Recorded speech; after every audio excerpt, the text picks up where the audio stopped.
नमस्कार दोस्तों, स्वागत है आप सबका कॉलेज एडमिशन स्कॉलरशिप्स.com के आज के सेशन में। तो दोस्तों, आज का टॉपिक है कि हमें पेड काउंसलिंग सर्विसेज किसी काउंसलर से लेना भी चाहिए कि नहीं लेना चाहिए। अब आप ये सोचेंगे कि मैं खुद एक काउंसलर हूं तो मैं डेफिनेटली यही सजेस्ट करूंगा कि आप पेड काउंसलिंग सर्विसेज लीजिए। लेकिन मैं सजेस्ट तो डेफिनेटली करूंगा, और बात भी सही है, मैं खुद काउंसलर हूं तो मैं सजेस्ट करूंगा। लेकिन मैं सजेस्ट सिर्फ ऐसे नहीं करूंगा, मैं आपको कुछ पॉइंट्स अभी डिस्कस करूंगा, कुछ पॉइंट्स पर भी हम डिस्कशन करेंगे, मैं आपको बताऊंगा और आप उन पॉइंट्स के बारे में सोचिए कि अगर मैं गलत बोल रहा हूं। तो दोस्तों, पेड काउंसलिंग सर्विस लेना जरूरी है, और जरूरी क्यों है उसके पीछे कई सारे कारण हैं।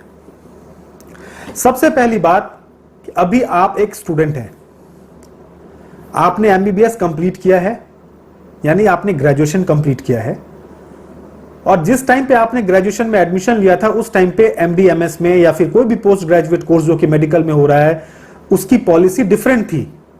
अब की पॉलिसी डिफरेंट है, और आज के समय में तो यह हाल है कि हर साल गवर्नमेंट अपनी पॉलिसी चेंज कर रही है, स्पेशली मेडिकल एजुकेशन में। तो उस टाइम के हिसाब से आप अभी के समय को अज्यूम नहीं कर सकते। आप में से बहुत सारे कैंडिडेट्स हैं जो हर अभी 2 साल से एग्जाम दे रहे होंगे, उन्होंने देखा होगा लास्ट ईयर क्या सिनेरियो रहा होगा, और हमें लगता है कि हम खुद कर सकते हैं। हमें बहुत सारी चीजों में लगता है कि हम खुद कर सकते हैं, लेकिन जो काम एक एक्सपर्ट कर सकता है, एक्सपर्ट से मेरा मतलब यह है कि आप डॉक्टर हैं, आप अपने काम में बिजी हैं, आप इंटर्नशिप कर रहे हैं या इंटर्नशिप नहीं भी कर रहे हैं, कहीं प्रैक्टिस कर रहे हैं, कहीं जॉब कर रहे हैं, आप उसमें बिजी हैं, आप अपने काम में मास्टर हैं। मैं आपको ये नहीं सिखा सकता कि डर्मेटोलॉजी बहुत अच्छा है, रेडियोलॉजी बहुत अच्छा है, एनेस्थीसिया बहुत अच्छा है, या मेडिसिन बहुत अच्छा है, या कोई भी ब्रांच बहुत अच्छा है या बहुत खराब है। मैं वो आपको बहुत अच्छे से नहीं समझा सकता, क्योंकि मुझे उस पर्टिकुलर चीज के बारे में ज्यादा नॉलेज नहीं है। बट हां, मैं अपने फील्ड में एक्सपर्ट हूं, and that is counselling. Counselling को कैसे अप्रोच करना है, डर्मेटोलॉजी डिपार्टमेंट आपको चाहिए तो डर्मेटोलॉजी के लिए आप कैसे अप्रोच करेंगे काउंसलिंग में, इस फील्ड में मैं मास्टर जरूर हूं, क्योंकि 10 साल से मैं यही काम करता हुआ आया हूं। आपको हम इसमें जरूर सजेस्ट कर सकते हैं कि काउंसलिंग में आप कैसे अप्रोच करिए कि आपके पैसे भी बचे, आपका टाइम भी बचे, आप पजल्ड ना हो, घबरा करके कोई गलत डिसीजन ना ले, अपने कुछ पैसे आप गवा ना बैठे, अच्छे से अच्छा कॉलेज मिले आपके रैंक पे। आप कहेंगे कि हमारे पास हर साल का डिटेल्स अवेलेबल है, पीडीएफ अवेलेबल है, हम आपसे क्यों सजेशन लें या हम आपसे क्यों कोई पेड सर्विस लें। तो इसका बहुत सिंपल सा आंसर है कि पीडीएफ तो अवेलेबल है, किताबें अवेलेबल है मार्केट में, लेकिन किताबों को पढ़ाने के लिए टीचर्स की रिक्वायरमेंट क्यों होती है। पीडीएफ अवेलेबल है, लेकिन आपने कभी यह सोचा है कि ऑल इंडिया कोटा में जब आप वो पीडीएफ देखते होंगे तो कितने पेज का पीडीएफ होता है? आप पढ़ नहीं सकते उसे, आप फिल्टर भी कर लेंगे तो भी इतना होता है, इतने सारे डिपार्टमेंट्स और इतने सारे कट ऑफ्स, इतनी सारी कैटेगरीज होती हैं कि आप फिल्टर करके भी उसको रिमाइंड नहीं कर सकते। आपकी लिस्ट लंबी ही होती जाएगी, छोटी नहीं होगी। हमारा काम है आपके लिस्ट को, जो कि बहुत लंबी हो रही है, आप बहुत ज्यादा कंफ्यूज हो रहे हैं, उसको छोटा करना। आपको यह बताना कि आपके रैंक पे जो बेस्ट पॉसिबिलिटी है, आपके रैंक पे और आपके बजट के हिसाब से जो बेस्ट पॉसिबिलिटी है वो ये है। ये हमारा एक्सपीरियंस आपको देगा। आप एक कहावत हमेशा सुनते होंगे, एक्सपीरियंस ऑलवेज काउंट्स, और ये बात बिल्कुल सही है। हमें पता है कि काउंसलिंग के क्या नियम हैं, क्योंकि आप भी जानते हैं डिफरेंट स्टेट्स के डिफरेंट नॉर्म्स हैं। पूरे भारत में 550 के आसपास कॉलेजेस हैं, उतने ही हॉस्पिटल्स हैं। डीएनबी का अलग नॉर्म है, एमडीएमएस का अलग नॉर्म है, 6 इयर्स कोर्स के लिए अलग नॉर्म है, आप सीपीएस करना चाहेंगे उसका अलग नॉर्म है। इस साल एनबी ने डिप्लोमा और लॉन्च किया है, उसका एक अलग नॉर्म है। आप कितने प्रोस्पेक्टस को पढ़िएगा, हर स्टेट अपना एक प्रोस्पेक्टस लॉन्च कर देता है, 50 पन्ने का वो प्रोस्पेक्टस है। क्या एक स्टूडेंट के बस की बात है कि वो अगर 10 स्टेट में इंटरेस्टेड है तो 10 स्टेट का प्रोस्पेक्टस रीड करे और फिर काउंसलिंग में बैठे? क्योंकि एग्जाम होने के जस्ट 20-25 दिन के बाद रिजल्ट आएगा और उसके 10 से 15 दिन 20 दिन के अंदर काउंसलिंग स्टार्ट हो जाएगा। तो उतने समय में क्या यह पॉसिबल है कि आप हर स्टेट की डिटेल्स को पढ़ लें? क्योंकि आपको नहीं पता कि आपके रैंक पे आपको कहां कॉलेज मिल सकता है। तो आपको तो फिर सारा पढ़ना पड़ेगा, तभी तो आपको पता चलेगा ना कि कहां मिल सकता है, कहां नहीं मिल सकता। क्या पता आपकी रैंक पे आपको कम बजट में बिहार में कॉलेज मिल रहा हो, क्या पता आपके रैंक पे आपको कहीं यूपी में कॉलेज मिल रहा हो या फिर सिक्किम में कॉलेज मिल रहा हो। वो डिपेंड करता है ना कि आपके रैंक पे जिसके पास में पूरे भारत के जितने भी कॉलेजेस हैं उसका नॉलेज होगा, उसका डिटेल्स होगा, जो हर साल उसको स्टडी करता होगा, वही आपको बता सकता है। वो मैं भी हो सकता हूं और कोई भी काउंसलर हो सकता है जो प्रॉपर वे में काम करता है। तो मेरा कहने का मतलब यह है कि आप खुद भी कर सकते हैं, लेकिन आप खुद तब कर सकते हैं जब आपके पास में पूरी डिटेल नॉलेज हो काउंसलिंग की। सिक्योरिटी फीस, किसी स्टेट में ऐसा नियम है कि फर्स्ट राउंड में भी फ्री एग्जिट नहीं है। अगर आपने 2 लाख रुपए जमा कर दिए और आपको सीट अलॉट हो जाता है तो आपके पैसे आपको वापस नहीं मिलेंगे। कोई स्टेट ऐसा है जो फर्स्ट राउंड फ्री एग्जिट देता है, कोई स्टेट 1 लाख ले रहा है, कोई स्टेट 2 लाख ले रहा है, कोई स्टेट फर्स्ट राउंड में पैसा नहीं लेता, कोई स्टेट सेकंड राउंड में पैसा लेता है। अगर अगर आप अकेले कर रहे हो काउंसलिंग और आप 5 स्टेट में फॉर्म भरते हो और 5 स्टेट में 2-2 लाख रुपए अगर आपको जमा करना पड़ जाता है तो 10 लाख रुपए तो आपके ऐसे ही 4 महीने के लिए ब्लॉक हो गए। तो हम आपको आपकी रैंक पे यह बताएंगे कि पूरे भारत के सारे 500 कॉलेज की तरफ आपको देखने की जरूरत नहीं है। आपको सिर्फ इन 25-30 कॉलेज की तरफ देखने की जरूरत है आपके बजट के हिसाब से। हर साल इन कॉलेजेस में फीस के चेंजेस आते हैं। आप गूगल पे सर्च करोगे, शिक्षा.com पे जाओगे, किसी भी वेबसाइट पे जाओगे तो वहां पे जो फीस अपडेटेड है वो लास्ट ईयर की फीस अपडेटेड होगी। हो सकता है इस साल फीस चेंज हुआ हो। तो इन सब वेबसाइट्स पे काउंसलिंग खत्म होने के बाद फीस अपडेट होता है।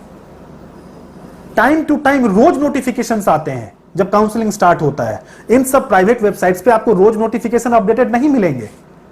आपको अलर्ट रहने की जरूरत पड़ती है। कभी रात में 11 बजे नोटिफिकेशन आ रहा है, कभी सुबह 8 बजे नोटिफिकेशन आ रहा है। उसके लिए आपको कोई ना कोई चाहिए जिसके साथ आप डिस्कशन कर सको। अभी क्या है, अपने दोस्तों के साथ हैं आप। अगर एक ग्रुप में 5 दोस्त हैं, आपको लगता है हम सब मिलकर कर लेंगे, लेकिन जब रैंक आएगा तो आप 5 का डिफरेंट रैंक आएगा और किसी को भी एक कॉलेज नहीं मिलेगा, सबकी अपनी चॉइस होगी। अभी आपकी अपनी एक ड्रीम चॉइस होगी, लेकिन जब काउंसलिंग स्टार्ट होगा तो आपकी बहुत सारी चॉइसेस चेंज होती रहेगी। फर्स्ट राउंड के बाद आपकी कोई और अलग चॉइस होगी, सेकंड राउंड में आपकी चॉइस चेंज हो जाएगी, थर्ड राउंड जाते जाते आपकी चॉइस बिल्कुल ही चेंज हो जाएगी। तो हम आपको यही बताएंगे कि भाई आपके साथ ऐसा ऐसा हो सकता है, तो जो भी चॉइस आपको रखना है वो आप फर्स्ट राउंड में रखिए। फर्स्ट राउंड में हमने सोच लिया कि हमें डर्मेटोलॉजी ही चाहिए, रेडियोलॉजी ही चाहिए, लेकिन फर्स्ट राउंड में नहीं मिला, हम सेकंड राउंड में गए। अब सेकंड राउंड में हमें वो भी नहीं मिल रहा है जो हमें मिल सकता था फर्स्ट राउंड में। तो हम आपको इन सब चीजों से साकांक्ष करेंगे, पजल नहीं होने देंगे, घबराने नहीं देंगे, आपकी सिक्योरिटी फीस वेस्ट नहीं होने देंगे। आपको टाइम टू टाइम गाइड करते रहेंगे कि अब क्या सर्कमस्टांसेस हैं, कहां की काउंसलिंग ऑनलाइन होगी, कहां की काउंसलिंग ऑफलाइन होगी, रजिस्ट्रेशन कैसे कैसे करना है।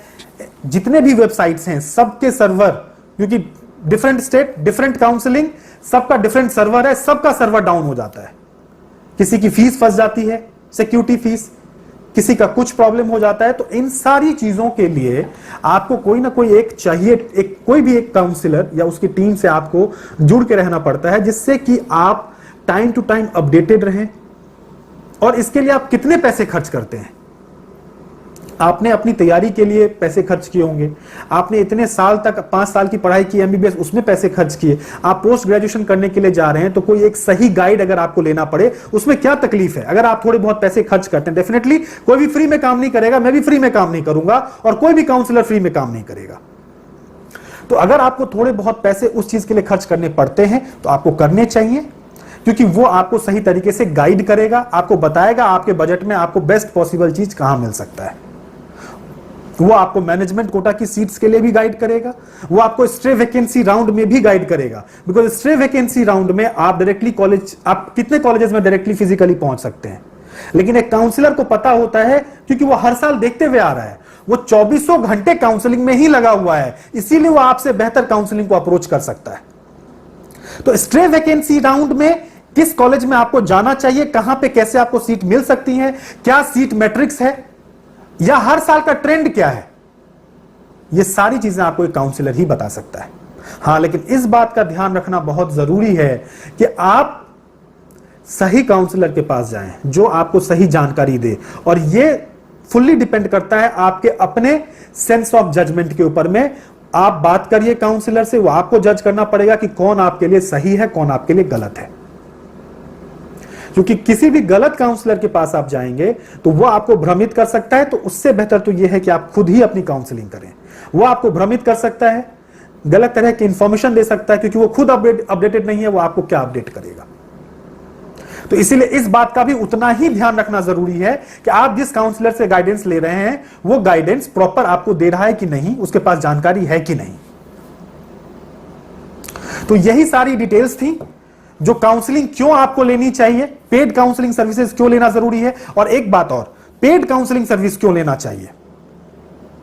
पेड काउंसलिंग सर्विस इसलिए भी लेना चाहिए क्योंकि फ्री का सजेशन कॉमन सजेशन होता है। आप मुझसे फोन करके अगर मुझसे पूछेंगे कोई चीज, मैं आपको एक आंसर जो कॉमन आंसर है वो दे दूंगा, लेकिन जब आप मुझे पैसे देंगे तो आपने मेरा टाइम खरीदा है, तो मैं आपके लिए फोकस होकर के काम करूंगा, आपके रैंक के लिए रिसर्च करूंगा और फिर आपको गाइड करूंगा, क्योंकि मेरे ऊपर एक सेंस ऑफ रिस्पॉन्सिबिलिटी होगी कि मैं आपको अगर कहीं कुछ गलत गाइड कर दूं या कुछ ऐसी चीज ना बोल दूं जिससे आपको कोई प्रॉब्लम हो, तो मैं आपके लिए फोकस होकर कॉल करूंगा, काम करूंगा और आपको सही तरीके से गाइड करूंगा। इसीलिए पेड काउंसलिंग सर्विस लेना इसलिए इंपॉर्टेंट होता है। आप अपने सीनियर से पूछेंगे तो सीनियर जो आपसे 3 साल 4 साल 5 साल पहले जिसने एमबीबीएस कंप्लीट किया या एमडी एमएस किया, उस टाइम की पॉलिसी में और आज की पॉलिसी में बहुत डिफरेंस है। वो आपको ये गाइड कर सकता है कि इस डिपार्टमेंट में तुम आओ या मत आओ, इस डिपार्टमेंट में ये प्रॉब्लम है, इस डिपार्टमेंट में ये प्रॉब्लम है, डीएनबी करना है कि नहीं करना है, एमडीएमएस करना है कि नहीं करना है, वो आपको ये सजेस्ट कर सकता है। लेकिन वो आपको काउंसलिंग में कैसे अप्रोच करना है ये सजेस्ट नहीं कर सकता, क्योंकि इसमें ह्यूज फाइनेंशियल रिस्क इन्वॉल्व है। किसी कॉलेज की फीस 30-30, 35-35, 40-40 लाख रुपए एक साल की होती है मेजर क्लिनिकल ब्रांचेस में। तो वो आपको कैसे सजेस्ट कर सकता है? पैसे उसको तो नहीं खर्च करने, पैसे तो आपको खर्च करने,